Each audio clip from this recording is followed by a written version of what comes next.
عزیز دوستوں، بزرگوں اور بھائیوں، ہماری زندگی کے اندر ایک اہم پہلو جس سے ہم بڑی تکلیف کا شکار ہو جاتے ہیں اور بعض اوقات اذیت ناک حد تک وہ بات چلی جاتی ہے، وہ ہوتا ہے لوگوں کا باتیں کرنا۔ لوگ ایک دوسرے کے بارے میں تبصرہ کرتے ہیں، گفتگو کرتے ہیں۔ اگرچہ اسلام نے اسے بڑا ناپسند کیا اور غیبت کو زنا سے زیادہ بدتر قرار دیا، لیکن معاذ اللہ ثم معاذ اللہ لوگ پھر بھی اس اخلاقی کمزوری کا شکار ہو جاتے ہیں اور لوگوں کے بارے میں گفتگو کرتے ہیں۔ پھر لوگوں کی وہ باتیں جب ہم تک پہنچتی ہیں، جس کے بارے میں بات کی جا رہی ہوتی ہے، جب اس تک پہنچتی ہے تو وہ شخص بڑی اذیت کا شکار ہو جاتا ہے۔ وہ ذہنی تکلیف میں بھی آتا ہے، کرب میں بھی مبتلا ہوتا ہے، اور بعض اوقات خدا معاف فرمائے تو بعض لوگوں میں مایوسی بھی پھیل جاتی ہے۔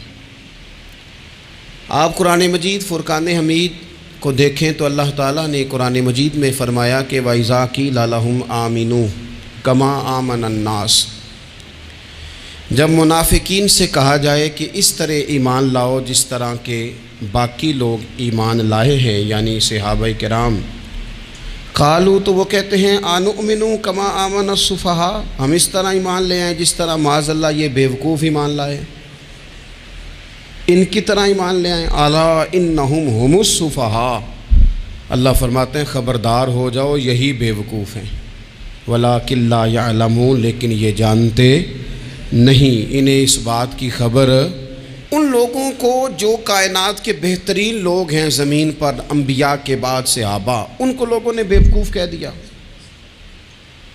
باتیں کر دی۔ آپ قرآن مجید دیکھیے سورہ قلم کے اندر اللہ تبارک و تعالی نے اس بات کا بھی جواب ارشاد فرمایا ہے، جب لوگوں نے کہا تھا کہ معاذ اللہ حضور تو مجنون ہے، تو اللہ نے فرمایا محبوب آپ رب کے فضل سے مجنون نہیں ہیں، بلکہ اللہ نے آپ کو خلق عظیم کا مالک بنایا ہے۔ وَإِنَّكَ لَعَلَىٰ خُلُقٍ عَظِيمٍ، لوگ بات کرتے ہیں اور کر جاتے ہیں اور شوق رکھتے ہیں تبصرہ کرنے کا۔ تو میں نے بہت سارے لوگ ایسے زندگی میں دیکھے ہیں جو لوگوں کی باتوں کی وجہ سے اذیت میں آ گئے، تکلیف کا شکار ہو گئے۔ اور میں اور آپ تو کسی کھاتے میں نہیں، حضرت ابوبکر صدیق رضی اللہ تعالیٰ عنہ جیسے لوگ، افضل البشر بعد الانبیاء بالتحقیق حضرت صدیق اکبر، آپ قرآن مجید 30ویں پارے کی تلاوت میں یہ بات دیکھیں گے کہ جب حضرت ابوبکر صدیق نے غریب غلاموں کو خرید کر آزاد کرنا شروع کیا، حضرت بلال حبشی کو، حضرت عامر بن فہیرہ کو اور کچھ غلاموں کو خرید کر آزاد کیا، تو لوگ کہنے لگے کہ یہ بلال نے کبھی کوئی احسان کیا ہوگا ابو بکر پر، تبھی تو خرید کے آزاد کیا ہے، ورنہ کیا ضرورت تھی اتنے پیسے لگانے کی، کوئی تو بات ہوگی۔ اللہ تعالیٰ نے اس کا بھی قرآن مجید میں اعلان فرمایا ابو بکر نے جو کیا ہے رب کی رضا کے لیے کیا ہے۔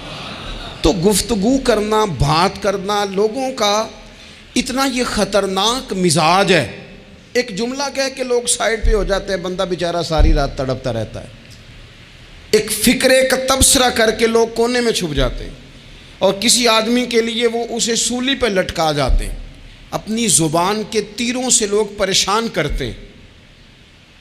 پہلے تو اللہ سے یہ معافی مانگیں کہ رب اس جرم سے ہمیں محفوظ فرمائے۔ اور اب تو لوگوں کی زبانیں اتنی لمبی ہو گئیں کہ وہ صحابہ تک چلی گئی ہیں، اہل بیت نبوت تک چلی گئیں۔ تبصروں کے شوق میں لوگوں نے یہ دیکھا ہی نہیں کہ میری حیثیت کیا ہے اور میں بات کس کی کر رہا ہوں، میری اوقات کیا ہے اور میں تبصرہ کس پہ کر رہا ہوں۔ بے باک ہونا اور بات ہے اور بدتمیز ہونا، ان دونوں میں فرق ہوتا ہے۔ تو میرے عزیز، ایک تو اس سے پرہیز کریں، اور پھر دوسرا، اب ہوتا کیا ہے، ہم اس کا نفسیاتی اثر لیتے ہیں، ہم اس کا اثر لیتے ہیں۔ میں اکثر کہتا ہوں سارے لوگ ہی کانوں کے کچے ہوتے ہیں، کچھ تھوڑے زیادہ ہوتے ہیں، کچھ تھوڑے کم ہوتے ہیں، اور بعض لوگ کہتے ہیں اتنے لوگ فلانے بندے کی بات مانتے ہیں۔ تو میں نے کہا دنیا میں تو آج بھی کافر زیادہ ہیں، کافر زیادہ ہیں، شیطان کے پیروکار آج بھی تو زیادہ ہونا کوئی حق کی دلیل ہے ہمیشہ؟ یہ کیا بات ہوئی کہ فلانے کی اتنے لوگ بات مانتے ہیں؟ یہاں تو میں نے یہ دیکھا ہے اس معاشرے میں کہ جھوٹے سے جھوٹا آدمی، اس کے بھی فالوور ہوتے ہیں، دغے باز سے دغے باز بندہ، اس کے بھی گویوں کے فالوور، اداکاروں کے فالوور، فلانے کے فالوور۔ اس کا یہ تو بھئی انسان کا مزاج ہے، ہر بندہ کانوں کا کچا ہے، کوئی تھوڑا زیادہ کچا ہے، کوئی تھوڑا کم کچا ہے، تو باتیں تو ہوگی، لوگ منہ میں زبان رکھتے ہیں تو گفتگو تو کریں گے۔ اب یہ اثر لینے والے پہ ہے کہ وہ اس کا اثر کس طرح کا لیتا ہے۔ ہمارے ہاں بڑے بڑے سمجھدار لوگ نفسیاتی ہو جاتے ہیں، بڑی بڑی سمجھدار خواتین نفسیاتی ہو جاتی ہیں، میری ساس باتیں کرتی ہے، میری نند باتیں کرتی ہے، مجھے فلانا باتیں کرتا ہے، مجھے فلانا۔ بھائی باتیں، جس کے منہ میں زبان ہے اس نے بات تو کرنی ہے۔ اب آپ نے کیوں یہ دعویٰ کر لیا ہے کہ آپ اتنے اونچے چلے جائیں کہ آپ کو بات ہی کوئی نہ کرے؟ کیا حرج ہے اس میں؟ اگر کوئی آپ کو بات کر دے تو کیا ہیں ہم؟ کسی نے کر لی تو پھر کیا ہوا؟ اس کا اتنا اثر قبول کرنا کہ ساری رات سونا ہی نہ، پریشان ہو جانا۔ اور بعض لوگ ایسے ہیں جنہیں اتنی باتیں نہیں ہوتی جتنی انہیں ٹینشن ہوتی ہے، یعنی وہ دو بندے کونے میں کھڑے ہیں تو میری ہی بات کر رہے ہیں، اور بھائی کوئی اتنا اہم نہیں ہے، انہیں کوئی اور کام بھی ہو سکتا ہے، تیری بات ہی انہوں نے کرنی۔ بلا وجہ لوگ سمجھتے ہیں کہ میں بڑا اہم آدمی ہوں، وہاں بھی مجھ پہ تبصرہ ہو رہا ہے، یہاں بھی ہو رہا ہے۔ اس پہلو سے باہر آئیں، اس کمپلیکس سے نکل آئیں۔ ابن حزم کہتے ہیں کہ مصر میں ایک تاجر بڑا کامیاب ہو گیا تھا، بڑا کامیاب تاجر ہو گیا، تو زندگی میں جتنے لوگ بھی کامیاب ہوتے ہیں ان سے حسد ہوتا ہے، اس سے بھی اس کے ارد گرد کے لوگوں نے حسد شروع کیا۔ اب تاجروں نے پلاننگ کی کہ اسے خراب کیسے کرنا ہے۔ وہ ایک دن اپنے گھر سے نکلا، سفید کرتا سفید پگڑی باندھ کے باہر۔ اب 5-6 لوگوں نے پہلے سے منصوبہ بندی کی ہوئی تھی۔ ایک صاحب اسے ملے، کہنے لگے ماشاءاللہ آج تو سفید کرتے پر سبز امامہ، سبز پگڑی بڑی ہی اچھی لگ رہی ہے۔ تو وہ ہنس کے کہنے لگا لگتا ہے آپ سو کے اٹھ کے آئے ہیں، پگڑی تو میری سفید ہے۔ اس نے کہا چلو پگڑی تو سبز ہی ہے، باقی آپ نہیں مانتے تو آپ کی مرضی۔ وہ آگے بڑھا، تو اب چونکہ پلاننگ تھی تو ایک شخص اور ملا، اس نے کہا کیا بات ہے، سفید کرتے پر آپ کا پیلے رنگ کا امامہ کیا جچتا ہے؟ اس نے کہا یار کو خدا کا خوف کر۔ ہنس کے کہا کیا ہو گیا، تیری اینک کا نمبر تو نہیں تبدیل ہونے والا ہوا؟ اور بھائی میں نے تو سفید کرتا اور سفید ہی امامہ باندھا ہے۔ اب 2-3 لوگوں کی دفعہ تو وہ مسکرایا، لیکن وہ ڈھیر سارے لوگوں نے منصوبہ بندی کی تھی۔ وہ جب چوتھے کے پاس گیا تو اس نے بھی کہا کہ کیا بات ہے سفید کرتے پر پیلے رنگ کے امامے کی؟ اس نے کہا پیلا کہاں ہے؟ اب وہ غصے ہونے لگا۔ اب وہ چھٹے کے پاس گیا تو اس نے کہا جناب کیا بات ہے سفید کرتا اور کالا امامہ؟ اب وہ غصے میں اتنا باولا ہوا کہ پہلے ہنسا پھر رویا، پھر اسے سمجھ نہ آئی کہ دکان کا تالا کس چابی سے میں نے کھولنا ہے۔ بس وہ شام ہوئی تو اس بیچارے کو بچوں نے روڑے مارنے شروع کر دیے۔ وہ اتنی تکلیف میں آ گیا کہ لوگ اسے پاگل کہنے لگے۔ کیوں؟ اس لیے کہ لوگ منصوبہ بندی، افواہ تھی نا کہ میری طبیعت خراب ہے، تو لوگوں نے حال پوچھ پوچھ کر بیمار کر دیا۔ لوگوں کی باتیں، لوگوں کے تبصرے، لوگوں کے کومنٹس۔ بولے امام شافعی فرمانے لگے لوگوں کی باتیں پتھروں کی طرح ہوتی ہیں، یہ روڑوں کی طرح ہوتی ہیں، اگر انہیں کمر کے اوپر رکھ لو گے نا تو یہ تمہاری کمر توڑ دیں گی، اور اگر تم ان کو اپنے پیروں کے نیچے رکھ لو گے تو تمہارا قد اونچا ہو جائے گا۔ بس دنیا میں وہ لوگ پریشان ہوتے ہیں جو لوگوں کی باتوں کو کندھوں پر سوار کر لیتے ہیں، جو پیروں کے نیچے رکھے، جو پاؤں کے نیچے رکھے ان کا قد۔ وہ پرانے زمانے میں نا عارف رومی رحمۃ اللہ علیہ فرماتے ہیں کہ ایک بیل گائے گر گئی تھی کنویں کے اندر، تو اب وہ لوگ اس کو نکال تو نہیں سکتے تھے، تو انہوں نے اس طرح کیا کہ مٹی ڈالنی شروع کر دی کہ اب بدبو آئے گی، پریشانی ہوگی، تو اس کو بند کر دیتے ہیں اندر ہی کنویں کو، کنواں نئی جگہ پہ کھود لیتے ہیں۔ انہوں نے جب اس کے اندر مٹی ڈالی نا تو وہ گائیں جو تھی وہ مٹی جھاڑ کے تو مٹی کے اوپر آ گئی، انہوں نے پھر مٹی ڈالی تو وہ تھوڑی اور اوپر آ گئی، اور مٹی ڈالی تو اور وہ مٹی ڈالتے گئے اور گائیں وہاں سے کنویں سے باہر آ گئی۔ لوگوں نے دفن کرنا چاہا، وہ باہر نکل آئی۔ اور میرے بھائی لوگ بھی اپنی باتوں میں دفن کرنا چاہتے ہیں، لیکن یاد رکھنا جو چمکنے والے تھے وہ چمکتے ہی رہے، جن کو اللہ نے عزت دی تھی ان کی گھٹائی کوئی نہیں سکا۔ اتنی لمبی زبانیں کھول کے لوگوں نے صحابہ کے بارے میں باتیں کی، باتیں ہو رہی ہیں، لوگ جن کو دبانا چاہتے تھے، آج نہیں صوفیاء کی مخالفت شروع ہوئی، ان کے زمانے میں بھی ہوئی، ان کے دور میں ان کے خلاف کتابیں لکھی گئیں، لکھنے والے خدا جانے کہاں ہیں، اور داتا صاحب ہو رہی ہے، خواجہ صاحب ہو رہی ہے، حضور غوث اعظم کے ان کے زمانے میں بھی ایسا نہیں ہوا کہ بڑی خوشی سے لوگوں نے آگے بڑھ کے پھول ڈالے ہوں، ان کے دور میں باقاعدہ جتھے تیار ہوئے، جتھے، اور پورا کام کیا گیا۔ اور ویسے بھی اگر کوئی شخص آپ کا مخالف ہی نہیں ہے تو پھر آپ کو چمکنے کا مزہ کیسے آئے گا؟ کوئی تو مخالف ہو نا، کوئی تو ہو نا جو کوئی بات کرے۔ دیکھیں نا، اگر اندھیرا نہ ہو، رات نہ ہو، تو بلب کی کوئی اہمیت رہ جائے گی؟ یہ چمکتا ہی تب ہے جب اندھیرا زیادہ ہوتا ہے۔ ہم کہتے ہیں اندھیرا ہو گیا، اور بھائی تجھے چمکنے کا موقع دیا ہے اندھیرے نے، تجھے اس نے عروج دیا، تن دیے باد مخالف سے نہ گھبرا اے عقاب، یہ تو چلتی ہے تجھے اونچا اڑانے کے لیے۔ تو باتوں سے پریشان نہ ہو۔ میں نے کہا کہ اگر آپ باتوں کا پہاڑ بنا کے اوپر سوار ہو جائیں گے نا تو قد اونچا کریں گی باتیں۔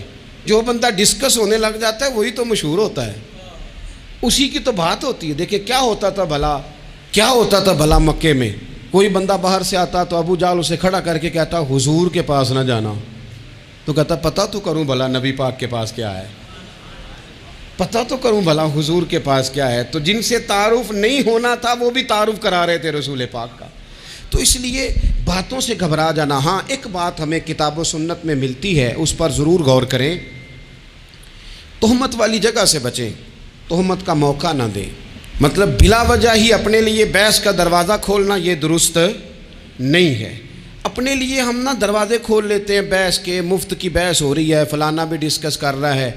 کچھ چیزیں ایسی ہوتی ہیں جو سب کی سمجھ کی نہیں ہوتی، وہ سب کے سامنے ڈسکس کرنا ضروری نہیں ہوتا۔ حضرت سیدنا ابو ہریرہ رضی اللہ تعالیٰ عنہ فرمایا کرتے تھے، مجھے نبی پاک علیہ السلام نے علم کی 2 تھیلیاں دی ہیں، میں نے ایک کھولی ہے تمہارے سامنے، ایک کھولی ہے، دوسری نہیں کھولوں گا، اس لیے کہ ہر بندے کو بات اس کے ظرف کے مطابق کرنی چاہیے۔ تو موقع نہ دیں۔ نبی پاک صلی اللہ علیہ وسلم نے فرمایا، اس بندے نے اپنی، یہ بخاری میں موجود ہے، فرمایا اس نے اپنی عزت اور اپنی جان کو محفوظ کر لیا جو فتنے والی جگہ سے بچ گیا۔ جہاں تہمت لگ سکتی ہے اس جگہ سے بچیں۔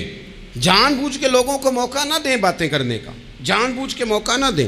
جامع ترمذی کے اندر حدیث موجود ہے، حضرت سیدنا عمر فاروق رضی اللہ تعالیٰ عنہ نے ایک موقع پر اجازت مانگی تھی نبی پاک صلی اللہ علیہ وسلم سے۔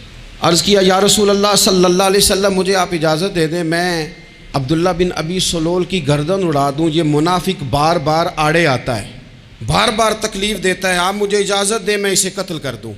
تو اب وہ چونکہ کلمہ پڑھتا تھا، ساتھ تو رہتا ہی تھا نا، بہت سارے لوگ اسے مسلمان جانتے تھے، تو حضرت سیدنا عمر فاروق رضی اللہ تعالیٰ عنہ نے اجازت چاہی، کہ یا رسول اللہ صلی اللہ علیہ وسلم اگر آپ مجھے اجازت دے دیں، یہ ترمذی میں موجود ہے، یعنی آپ اس جگہ سے بچیں جہاں تہمت لگ سکتی ہے، جہاں بلا وجہ کسی شخص کو شر پھیلانے کا موقع مل سکتا ہے۔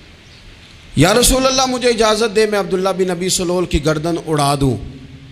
تو نبی پاک صلی اللہ علیہ وسلم نے فرمایا کہ عمر، اگر میں تمہیں ایسا کرنے کی اجازت دوں گا تو لوگ کہیں گے کہ وہ اپنے قریبیوں کو انہوں نے مروانا شروع کر دیا ہے، ساتھ والوں کو ہی مروانا شروع، لوگ تو اسے مسلمان سمجھتے ہیں۔ تہمت والی جگہ سے، بلکہ بخاری شریف میں اسی طرز کا ایک اور پیغام بھی ہمارے لیے موجود ہے۔ یہ جو حرم شریف آج ہمارے سامنے ہے نا، بیت اللہ شریف، اس میں ایک پیچھے مقام ہے جس کو حتیم کہا جاتا ہے، یہ خانہ کعبہ کا حصہ ہے۔ حضور صلی اللہ علیہ وسلم کے اعلان نبوت سے پہلے جب قریش مکہ نے اسے تعمیر کیا نا دوبارہ سے، تو انہوں نے چندے کا کوئی اس طرح کا مزاج بنایا تھا کہ اس بندے سے پیسے لینے ہیں جس کے بالکل ہی جائز ہو۔ اس ترتیب سے انہوں نے خانہ کعبہ کی تعمیر کی کہ پھر وہ ساری تعمیر نہ کر سکے، حتیم باہر رہ گیا۔ تو نبی پاک صلی اللہ علیہ وسلم نے ایک دن فرمایا، بخاری میں موجود ہے، حضور فرمانے لگے، عائشہ اگر تمہاری قوم جاہلیت کے قریب نہ ہوتی، کیونکہ ابھی قریب جاہلیت چھوٹی ہے نا، ابھی لوگوں نے کلمہ پڑھنا شروع کیا ہے، فرمایا اگر یہ جاہلیت کے قریب نہ ہوتے تو میں کعبے کو انہی بنیادوں پر دوبارہ بنا دیتا جن بنیادوں پر حضرت ابراہیم علیہ السلام نے بنایا تھا، لیکن چونکہ یہ جاہلیت کے قریب ہیں، ان کی سمجھ میں چیز نہیں آئے گی، یہ شک میں پڑ جائیں گے، پریشان ہو جائیں گے، لہذا میں یہ کام نہیں کرتا۔ بہت ساری چیزیں ایسی ہیں کہ جن کی وجہ سے بعض سادہ لوگ ابہام کا شکار ہوتے ہیں، ابہام کا۔ ہمارے علماء نے اس طرح کیا کہ بڑے طے کر کے عقائد کے عنوانات امت تک پہنچائے۔ ہر آدمی ہر شعبے کا اسپیشلسٹ نہیں ہوتا، بہت سارے لوگ باتیں مریض کے سامنے کرنے والی نہیں ہوتی، وہ صرف لواحقین کو بتانے والی ہوتی۔ پھر کچھ لوگ اور آئے جنہوں نے کہا کہ ہم تو ایفیشنسی دکھائیں گے، کچھ خاص ہر بات کھول کر لوگوں کے سامنے رکھیں گے۔ تو اس کا نقصان پھر یہ ہوتا ہے کہ سادہ لوگ مشکلات کا شکار ہوتے ہیں۔ وہ پھر جب کہتے ہیں ہر چیز ڈسکس کر لینی چاہیے تو پھر باتیں دور نکل جاتی ہیں۔ پھر لوگوں نے انبیاء کرام علیہم السلام کی اجتہادی خطاؤں کو ڈسکس کرنا شروع کیا۔ ربنا ظلمنا انفسنا، اگر حضرت آدم یہ لفظ کہیں تو ان کے لیے تو ٹھیک ہے، لیکن اگر کوئی غلام اور امتی اور بیٹا اٹھ کے یہ لفظ کہے تو اس کے لیے ٹھیک نہیں ہے۔ تو میرے عزیز ایسے کام نہ کریں جس کی وجہ سے بلا وجہ بحث کا۔ ہمارے یہاں کچھ لوگوں کو شوق ہے خبروں میں رہنے کا، وہ ایسی باتیں چھیڑتے ہیں جن سے نہ وہ خبروں میں رہ سکیں۔ میں نے دیکھا ہے وہ کہتے ہیں جی میں نے کوئی انوکھی بات کرنی ہے۔ بھئی انوکھی بات کرنے سے بندہ مشہور تو ہو جاتا ہے۔ ہمارے زمانے میں مشہور ہی وہ ہوتا ہے جو دوسروں سے ذرا ہٹ کے بات کرے، انوکھی کرے۔ وہ ہمارے لطیفہ لکھا ہے نا، ایک اہل عرب کا، ایک ہجا نام کا عربی کا ایک لطائف سنانے والا شاعر ہے، تو وہ کہتا ہے کہ ایک شخص نے ایک دفعہ کہہ دیا تھا گدھا کھانا جائز ہے۔ بڑے بڑے علماء اس کے گھر چلے گئے کہ بھئی کوئی دلیل، کوئی جزیہ، کوئی کہاں سے، کوئی کتاب، کوئی حوالہ، کوئی شے۔ اس نے کہا روز آؤ گے ایک بندے کو بتاؤں گا، کٹھا اسٹیج لگاؤ، ایک ہی دفعہ حوالے دیتا ہوں، روز نہیں دیے جاتے۔ وہ اسٹیج لگ گیا، دنیا جمع ہو گئی، جنہوں نے کبھی ٹائم نہیں نکالنا، تو یہ ذرا انوکھی بات جو کر رہا تھا، تو سارے لوگ آ گئے۔ تو وہ اسٹیج پہ چڑھا تو کہنے لگا مجھے جانتا کوئی نہیں تھا، چلو اب بدنام جو ہوں گے تو کیا نام نہ ہوگا، اب قیامت تک کہو گے تو صحیح نا۔ وہ اس مولوی دے گھر جنہیں ایک بار آکھیا نہیں سی گدھا کھانا جائز ہے، چلو بدنام جو ہوں گے تو کیا۔ تو بہت سارے ایسے لوگ ہیں جو ہیں بدنام، پر چلو نام تو ہو گیا نا، بدنامی صحیح، شرارت صحیح، شیطانیت صحیح، لیکن نام تو ہو گیا۔ تو اس لیے کوئی ایسا انوکھا کام جس سے لوگوں کی، میں آپ سے بڑی گزارش سے عرض کروں، اعلیٰ حضرت بریلوی رحمۃ اللہ علیہ نا، لالٹین کے اندر مٹی کا تیل جلایا جاتا ہے ہمارے ہاں، تو مٹی کا تیل ظاہر ہے اس سے بدبو آتی ہے، تو مسجد میں وہ جلانا جائز نہیں تھا۔ تو ایک صاحب ارنڈی کا تیل لائے، وہ خوشبو والا ہوتا ہے، وہ لا کے انہوں نے نا اعلیٰ حضرت بریلوی رحمۃ اللہ علیہ کو لالٹین میں ڈال کے دیا اور کہا کہ یہ مسجد میں اس کو جلاتے ہیں چونکہ اس کے اندر سے خوشبو آتی ہے، بدبو نہیں آتی۔ تو وہ جو شرعی عذر ہے نا، حضور نے فرمایا کہ جمعے والے دن غسل کر کے آؤ تاکہ کسی کے پسینے سے ایک دوسرے کو تکلیف نہ ہو۔ کچا لہسن پیاز کھا کے مسجد آنا اس لیے منع کر دیا گیا کہ منہ کی بدبو سے تکلیف ہو، تو مسجد میں کوئی ایسی چیز جو بدبو کا باعث بنے منع ہے۔ اب انہوں نے وہ تیل لا کے لالٹین میں ڈالا جس سے خوشبو آتی تھی اور لالٹین بھی روشن ہوتی تھی۔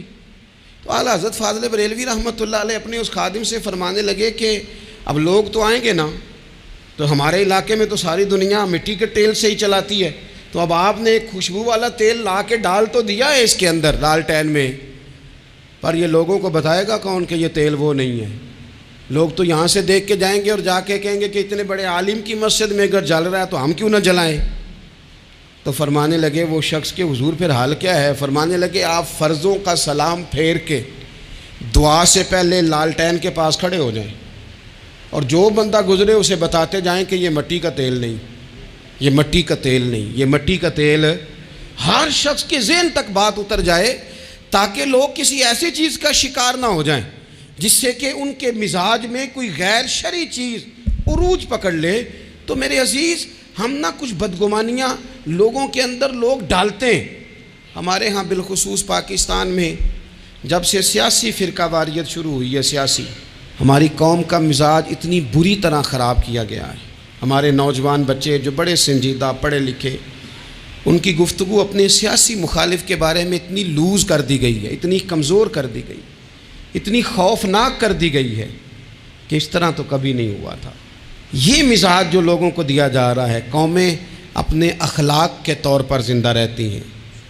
بد اخلاقیاں کبھی بھی انسانوں کو اونچا کر سکتی پیچھے رہ جاتے ہیں لوگ۔ تہذیب کسی سوسائٹی کا حسن ہوتا ہے، اور اگر ایک سیاسی مخالف کے لیے آپ کا یہ والا مزاج بن جائے، اپنے سیاسی قد کو اونچا کرنے کے لیے آپ ان چیزوں کا سہارا لیں، یہ درست نہیں ہے۔ اخلاقی رویے میں کہوں گا کسی بھی سیاسی جماعت سے وابستگی ہے وہ 100% رکھے جو اس کی سمجھ میں آتی ہے، لیکن اپنے اخلاقی مزاج کو کبھی کمزور نہ ہونے دے، اخلاقی رویہ کبھی کمزور نہ ہونے دے۔ یہ کیسے ہو سکتا ہے؟ دیکھیں، ابو جہل، ابو لہب، عتبہ، عتیبہ، شیبہ، وہ وہی باتیں کر سکتے تھے جو ان کے مزاج کی تھیں، جو آج تک لوگ کسی بھی دیندار کے بارے میں کرتے ہیں۔ تو انہوں نے وہی باتیں آ کے کی تھی جناب ابو طالب کے ساتھ۔ انہوں نے کہا تھا کہ اگر معاذ اللہ ان کو دولت چاہیے تو ہم دیتے ہیں۔ بڑے سے بڑے مخلص آدمی پر آج لوگ دعویٰ نہیں کرتے کہ دولت کے لیے لگا ہوا ہے۔ انہوں نے کہا دولت چاہیے تو دیتے ہیں، اگر کسی خاتون سے نکاح کرنا چاہتے ہیں تو کرا دیتے ہیں، سرداری چاہیے تو دے دیتے ہیں۔ اب یہ سوچ ہی اتنی ہے، اس سے آگے جاتی نہیں۔ وہ معاذ اللہ حضور کے بارے میں اور بھی باتیں کرتے، یہ شاعر ہیں، یہ جادوگر ہیں، یہ فلاں ہیں، لیکن میرے نبی پاک علیہ الصلوۃ والسلام نے کبھی بھی ان کی ذاتی زندگی کو ڈسکس نہیں کیا، کبھی نہیں کیا۔ ابو جہل شراب پیتا تھا، لیکن حضور نے کبھی سوسائٹی میں یہ بات لوگوں کے سامنے بیان نہیں کی۔ وہ لوگوں کے پیسے دبا لیتا تھا، کئی جگہوں پہ حضور نے پیسے نکلوا کے دیے، لیکن جگہ جگہ گلی گلی کھڑے ہو کے حضور نے یہ نہیں فرمایا کہ یہ اس طرح کا ہے۔ آپ اپنے مخالفین کے بارے میں ضرور کلیم کریں، ثبوت کے ساتھ ضرور بات کریں، یہ ضروری ہے، لیکن آپ کا رویہ اتنا گرا ہوا نہیں ہونا چاہیے کہ لوگ سمجھیں کہ یہ قوم تو اخلاق سے ہٹ گئی ہے۔ آپ اختلاف کریں، لیکن اختلاف کے بھی آداب ہوتے ہیں۔ اس ادب کے دائرے کے اندر رہ کے صحابہ کے بیچ بھی رائے کا اختلاف ہو جاتا تھا، ہو جاتا ہے، ہو جایا کرتا ہے۔ حضور اس اختلاف کو قبول کرتے، بھئی ہو جاتا ہے رائے کا اختلاف اپنوں میں، لیکن اس کے اندر انسان توہین پہ اتر آئے، اس کا لہجہ اس طرح کا ہو جائے جس طرح کی بازاری گفتگو کی جاتی ہے، تو محسوس ہوتا ہے کہ یہ تربیت کا فقدان ہے۔ یہ لہجے باوقار لوگوں کے نہیں ہوا کرتے۔ لہجے کو کبھی برا نہ ہونے دیں، انداز کو۔ لوگ آپ کو چھیڑیں گے، اپنی جگہ پہ کھینچ کے لانے کی کوشش کریں گے، بڑا کچھ لوگ کریں گے، لیکن آپ اپنی جگہ سے آپ تبدیل نہیں ہوں گے۔ آپ کہیں گے یار میرا ایک معیار ہے، میری ایک حیثیت ہے، میں اپنی حیثیت چھوڑ سکتا؟ میں اپنی حیثیت نہیں چھوڑ سکتا۔ ہر بندے کو آپ ڈسکس کریں گے تو تہمت والی جگہ سے ضرور بچیں، بدگمانی سے ضرور بچیں، لیکن ہر شخص کو اس کے معیار کے مطابق اتر کا جواب دینا یہ باوقار لوگوں کا سٹیٹس نہیں ہوتا۔ وہ کہتے ہیں جا بات کر، جا کے تو کون ہوتا ہے تیری بات کرے، اب ہم ہر شخص کے منہ لگے، یہ کیسے ہو سکتا ہے؟ نبی پاک صلی اللہ علیہ وسلم گزر رہے تھے، صحیح بخاری میں موجود ہے، آپ کی اہلیہ حضرت صفیہ رضی اللہ تعالیٰ عنہ آپ کے ساتھ تھیں۔ رات کا وقت تھا، حضور گزر رہے تھے، تو صحابہ کچھ کھڑے تھے، تو حضور نے ایک کو بلا کے کہا کہ یہ میری بیوی ہیں، صفیہ ہیں۔ عرض کرنے لگے حضور مجھے میری ماں روئے، میں کوئی آپ کے بارے میں بدگمانی کرتا؟ تو حضور نے جواب میں کیا کہا؟ محبوب فرمانے لگے جس طرح رگوں میں خون گردش کرتا ہے نا، شیطان بھی اسی طرح ہی گردش کرتا ہے۔ گویا حضور بتا رہے ہیں کسی وقت بھی بدگمانی پیدا کر دیتا ہے۔ میں تمہیں بتا رہا ہوں کہ اپنی اہلیہ کے ساتھ جا رہا ہوں، میری بیوی ہے۔ کوشش کریں کہ آپ اس جگہ سے بچیں جہاں باتیں ہو رہی ہوں۔ اور اس پہلو پہ تیسری گزارش اس عنوان پر یہ ہے کہ اگر کسی کے بارے میں باتیں ہو رہی ہوں تو فٹافٹ اس کا حصہ بننے کی کوشش نہ کریں، بلکہ آپ کے پاس جب تک کوئی شرعی ثبوت نہیں ہے تب تک آپ اس بات کا حصہ نہ بنیں۔ ہمارے ہاں بات ہو رہی ہوتی ہے تو دو چار بندے دوڑ کے نا اپنا بھی حصہ ڈالتے ہیں، بلکہ میں بڑی ذمہ داری سے یہ بات عرض کروں گا، بات لمبی ہوتی تب ہے جب کوئی بندہ درمیان میں کہہ دیتا ہے نا نہیں تجھے تو تھوڑا پتہ ہے، تھوڑا میں بھی کرتا ہوں۔ وہ کئی دفعہ وعدہ معاف گواہ بن جاتا ہے، جا کے دوسروں کو خبر کرتا ہے اس نے یہ کہا ہے، حالانکہ بندہ اس سے پوچھے کہ اگر انہوں نے کہا تھا تو اتنا سجن تھا تو وہاں جواب دے کے کیوں نہیں آیا؟ تجھے چاہیے تھا وہیں جواب دیتا، وہیں جا کے جواب دے دیتا۔ ایک بزرگ کی خدمت میں ایک دفعہ حاضر تھا، ایک بڑے عالم تھے، تو ان کے پاس آ کے ایک شخص نے کہا کہ فلاں آدمی آپ کے بارے میں یہ بات کر رہا تھا، تو وہ ہنس پڑے، فرمانے لگے پھر آپ کہاں تھے؟ کہنے لگے میں وہیں تھا۔ فرمانے لگے میرا اور آپ کا رشتہ کس طرح کا ہے؟ کہنے لگا جی میں تو شاگرد ہوں، ارادت مند ہوں۔ تو فرمانے لگے پھر آپ میرے پاس سوال لے کے آ گئے ہیں، آپ نے وہاں جواب کوئی نہیں دیا۔ فرمانے لگے اب تو میرے سامنے بیٹھ، پہلے اس سوال کا جواب میں تجھے دوں، پہلے تجھے قائل کروں، اگر تو قائل ہوتا نا تو پھر تو یہ بات لے کے میرے پاس نہ آتا، پھر تو وہاں تو کلیئر کر آتا، تیرے اندر کجی ہے، تو بات کا حصہ بنا ہے، اور میرے نزدیک اس سے بڑا تو مجرم ہے کہ تو نے بات کو سنا ہے، وہ تو کوئی ہے، اور تو اپنا تھا، تو نے اپنا ہو کے یہ باتیں سنی، تو نے ہاں کی، تو وہاں بیٹھا رہا، تو اپنا تھا۔ اور حضور نے فرمایا محبت تو بندے کو اندھا بہرا اور گونگا کر دیتی ہے، جو کسے دا عاشق ہوئے ہوتے گل اسے دی کرد ہے، 100 مکر بہانے کر کے وہ دے ہی مرنے مرد ہے۔ تو نے سن کیسے لی؟ تیرے کانوں نے گوارا کیا؟ پہلے تو مطمئن ہو نا، تو اگر مطمئن ہوتا تو بات آگے وہیں جواب دے کے آتا، جب تو ہی غیر مطمئن ہے تو میں کسی اور کو کیا جواب دوں؟ تو مدد کریں اپنے بھائی کی اس معاملے میں کہ اگر آپ کلیئر ہیں تو پھر آپ اسے وہیں کلیئر کریں، کہیں یار میری بات سن، یہاں تک تو بات ٹھیک ہے، اس بات کا میں گواہ ہوں، یہ ہو سکتی نہیں۔ اور نبی پاک کا یہ طریقہ ہے، مسند امام احمد بن حنبل میں حدیث موجود ہے، حضرت عبداللہ ابن مسعود رضی اللہ تعالیٰ عنہ، کمال آدمی حضرت عبداللہ ابن مسعود، حضور نے فرمایا عبداللہ ابن مسعود سے قرآن سیکھا کرو، یہ اسی طرح پڑھتے ہیں جس طرح میرے اوپر نازل ہوا تھا۔ حضرت عبداللہ ابن مسعود کو نبی پاک علیہ السلام نے فرمایا درخت پہ چڑھ کے ذرا میرے لیے مسواک تو اتار دو۔